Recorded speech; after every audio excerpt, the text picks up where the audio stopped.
Hello ST314. For this video, I want to show you how to create an NP chart using Minitab and the example 5.9 from our text.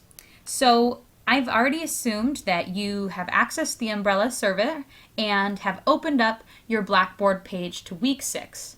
Okay, so here we have the particular data set, 314 control NP chart. We're going to click on that. This will automatically open a Minitab page for us. Press OK to load the data. Okay, so this particular data set is pretty small. However, we can still do an NP chart. So let's go up to Stat, Control Charts, scroll on over to Attributes Charts, and NP. Okay. So from here, we only have one particular variable, and that's yi. This is the number of non-conforming bricks.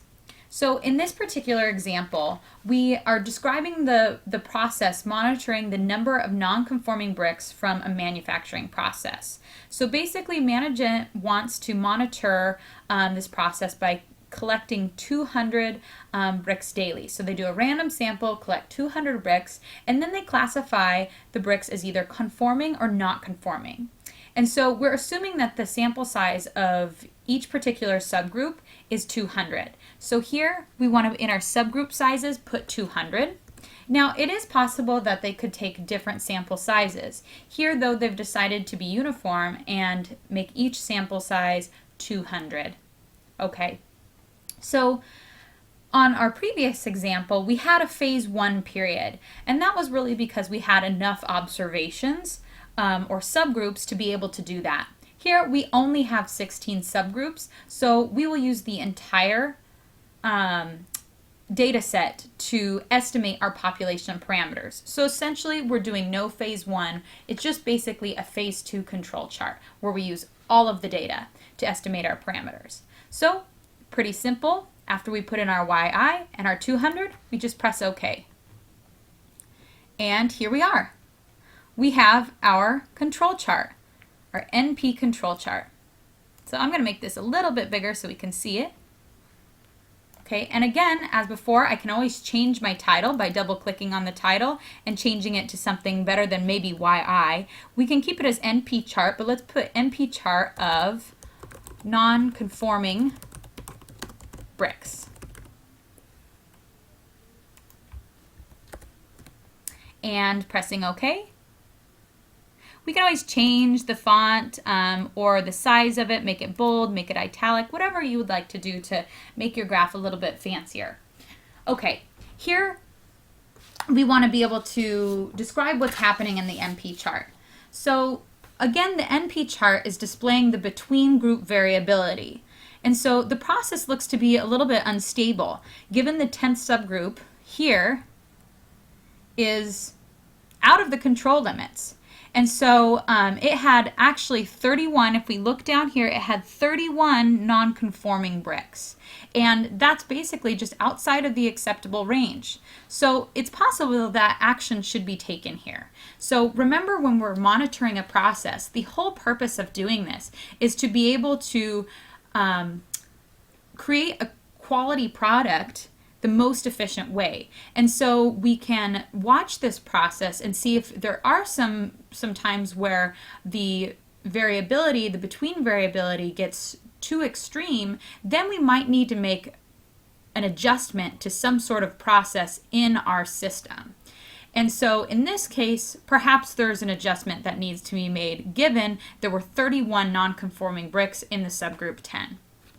Okay, well, let's talk about what NP hat is. Okay, well, or P bar. P bar is the estimate for the proportion of non-conforming bricks. Okay, so it's a proportion.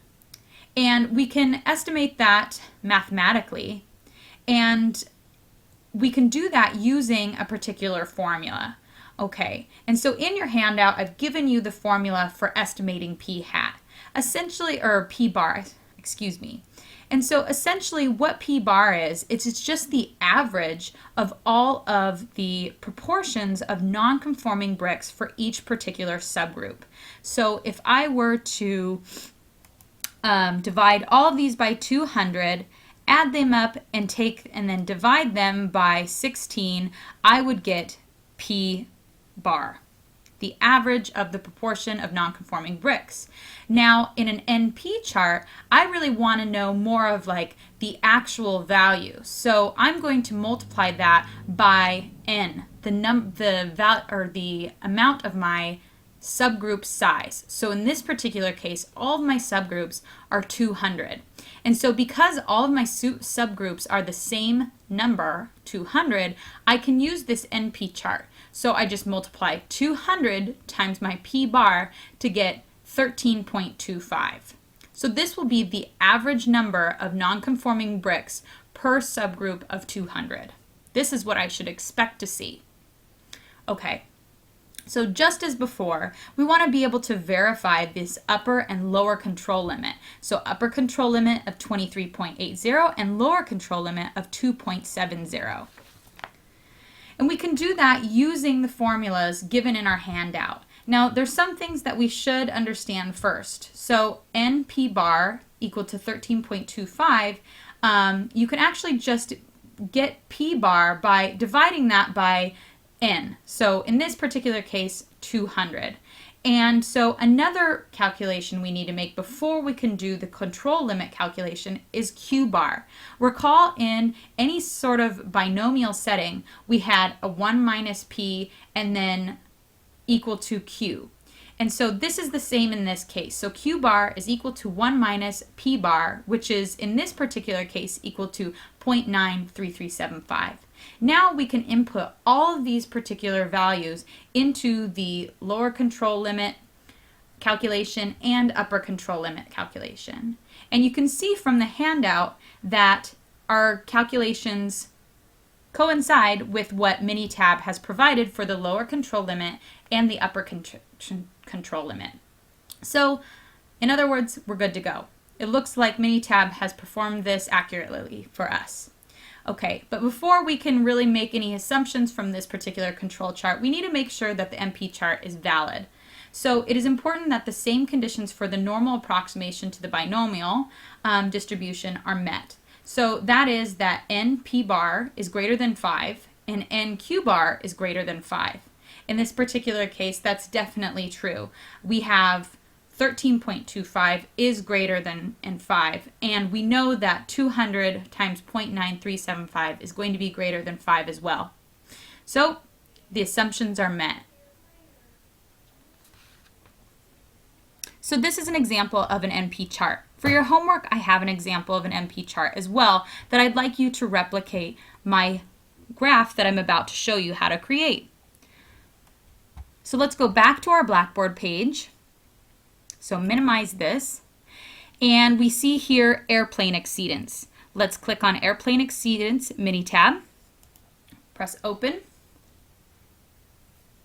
and OK. And here we just have exceedance. Okay, we're assuming that each one of these is a particular subgroup.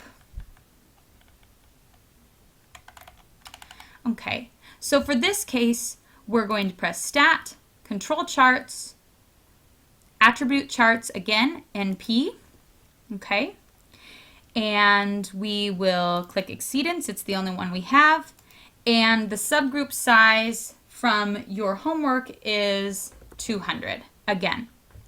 So 200 flights, and we, in this case, are going to have a phase 1. So we want to just look at the first 20 flights, or first 20 subgroups.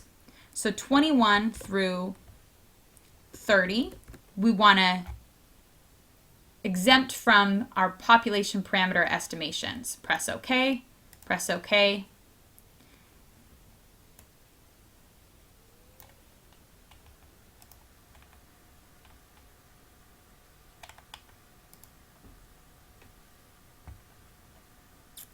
And there we are. Please make sure to verify the upper and lower control charts and follow the homework to finish out the explanation of the NP chart for airplane exceedance. Hopefully this video was able to help you understand how to create and interpret an NP chart. Please refer to the next video to understand how to create a C chart.